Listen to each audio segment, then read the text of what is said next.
রাষ্ট্রে বাংলাদেশে স্বাধীন কোথায় হতে পারছে? আমরা স্বাধীন হতে পারিনি, আমরা এখনো অসহায় আছি।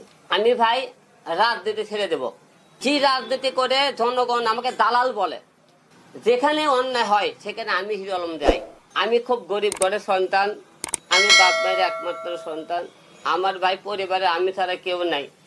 আমি তো কোর্টে মারা যাই, আমার পরিবার ভাই না খেয়ে মরবে। কারণ আমি সেই আচার বিক্রি করতে বিক্রি থেকে আজকে হিরো আলম এত দূর আইছি, আমাকে কেউ আনেনি। যে রাজনীতিকে মানুষ দালাল বলে, মানুষ উন্নয়ন করে না। আমি এই রাজনীতি চাই না ভাই, তাই আমি রাজনীতি ছেড়ে দিব, আমি রাজনীতির করবো না। তাহলে আমি যে বলছিলাম এক স্বৈরাচার কাছে আরেক স্বৈরাচার আসতেছে আমাদের দেশে, আমাকে মারধর করে একে একে 4 বার মার কাছে, ঢাকা 70 আসন মার কাছে, পুত্তর লাগান আমাকে মার। আমার অপরাধটাকে ছিল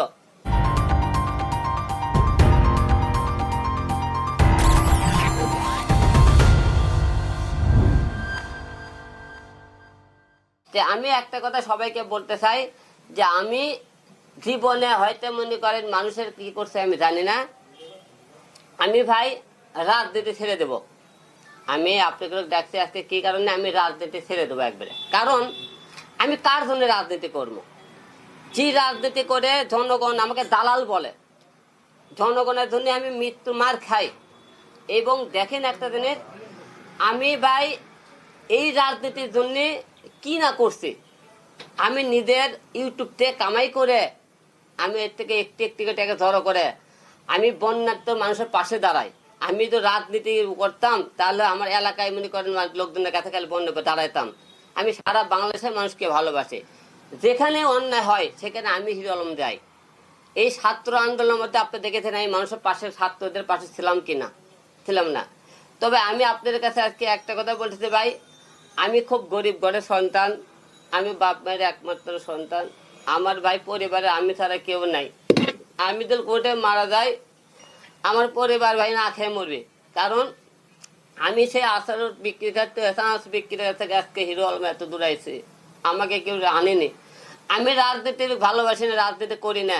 আমি কিন্তু কোনো দলের হয়ে কাজ করি না, আমি সততার ভাষায় মানুষের পাশে দাঁড়িয়ে। আমি যদি বাইসার মারা যায় ভাই, আমার পরিবারের আমার মাকে দেখার মতো কেউ নাই।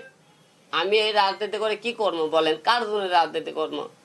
যে রাজনীতিকে মানুষ দালাল বলে, মানুষ উন্নয়ন করে না। আমি এই রাজনীতি চাই না ভাই, তাই আমি রাজনীতি ছেড়ে দিব, আমি রাজনীতির করবো না।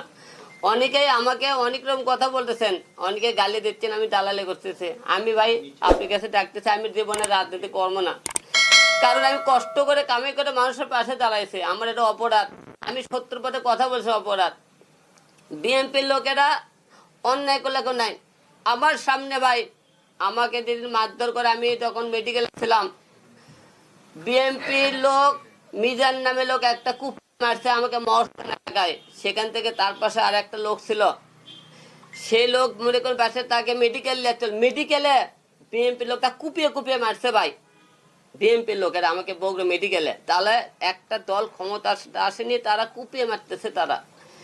তাহলে তারা দেশের দল ক্ষমতাটা আসলে কেবে? আজকে দেখেন বিভিন্ন জায়গা বিএনপি যখন ক্ষমতা করলো, মাছের বাজার, তারপরে মনে করেন রাস্তার মনে করেন স্টার থেকে বিভিন্ন জায়গায় সে চাঁদা জোর করে গেছে। আজকে বিএনপি চলে যাওয়ার পরে সেই জায়গাগুলো তারা দখল করছে, মাছের বাজার।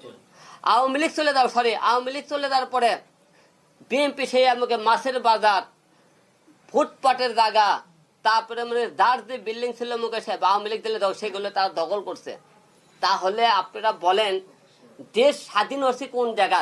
তাহলে আমি যে বলছিলাম এক স্বৈরাচার কাছে আরেক স্বৈরাচার আসতেছে আমাদের দেশে, আপনি এই জায়গাটা খুলে আজ গত 5 তারিখে হওয়ার পরে, আন্দোলন হওয়ার পরে থেকে সারা বাংলাদেশে যে লুটপাট, যে ছিনতাই, সব বিএনপির লোক করতেছে। আপনি দেখবেন অনেক জায়গা আওয়ামী লীগের লোক বিএনপি হয়ে গেছে, যোগ দিচ্ছে। আমি দেখি অনেক জায়গা বিএনপির সাথে আওয়ামী লীগও যোগ দিয়ে গেছে, তাদের পিঠ বাঁচানোর জন্য, তাদেরকে বাঁচানোর জন্য। তাহলে আমরা কোন জায়গাটা আছি ভাই? আমরা পৃথিবীতে বাংলাদেশে স্বাধীন কোথায় হতে পারছে? আমরা স্বাধীন হতে পারিনি, আমরা এখনো অসহায় আছি। তাই আজকে বলছি আমি এই রাজনীতি কেন, কার জন্য কর্ম? আমরা কার জন্য রাজনীতি করতে হবে? দেশের জনগণের জন্য। সে দেশের জনগণ আমাকে দালাল বললো, আমাকে মারধর করে একে একে 4 বার মার কাছে, ঢাকা 70 আসন মার কাছে, পুত্তর লাগান আমাকে মার। আমার অপরাধটাকে ছিল, আমি অপরাধ কি করছি? বিএনপির এসবিপিতে মামলা করছি, বিএনপির এসপি সাহেব তখন সেই টাইমে ডগলবেন কোথায় অর্ধ অশিক্ষিত পাগল, আমি পাগল বলে অর্ধ অশিক্ষিত বলছে, তাদের বিরুদ্ধে কথা বলা যাবে না, মামলা করা যাবে না। আমি করছি সেটাকে আমাকে আমরা অপরাধ হয়েছিল। আপনারা বলেন বিএনপি কোন একটা নেতা গালেছে, একটা ক্লিপ দেখাইন আমাকে।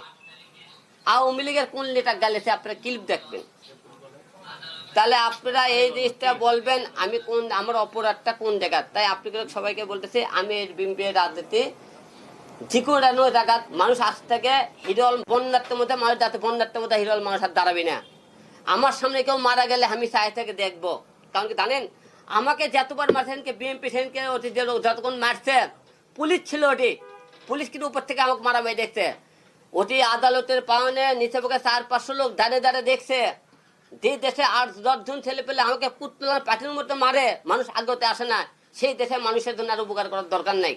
আমার রক্ত গামনা টাকা নিয়ে মানুষের বিয়ন্নতে পারছে দাঁড়ানোর দরকার নাই।